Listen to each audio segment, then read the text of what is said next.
Unsa man ning Jubilee?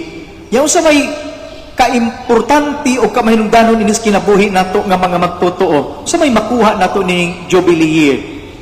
Ang Jubileo gibase sa tradisyon sa mga Hudiyo nga pagasaulugon nila every 50 years. Ang pulong Jubilee or Jubileo gikuha sa pulong nga Jubel or Hobel. G-O-B-E-L or G-O-B-H-E-L. Ang Jubel or Hubel, mao ni siya ang sungay sa laki nga karnero. Ya kini siya nga sungay sa laki nga karnero, mao ni ang gigamit sa mga Israelita nga murag trumpeta. So makakita mo karaan gani nga Bible do na illustration nga katong murag turutot. Mao na siyang gitawag og Jubel or Hubel. Mao ni ang gigamit nila nga trumpeta.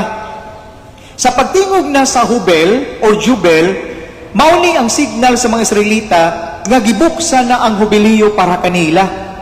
Nya unsa man ang Jubilee diha sa Biblia, ilabi na sa mga Israelita. Ang Jubileo mao ang espesyal nga panahon sa kaayo sa Dios alang sa iyang katawhan. Ang tuig sa Jubileo mao ang panahon sa dakong pagmaya. Tungod kay gihandom sa katawhan, ang panahon diin ang Dios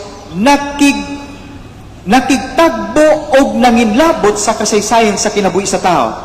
Konkreto nini katong nahitabo sa Exodus, katong ang mga Israelita gikuha sa Dios gikan sa kaulip na sa Ehipto. That's a concrete example of a God who intervenes in history. Usa ka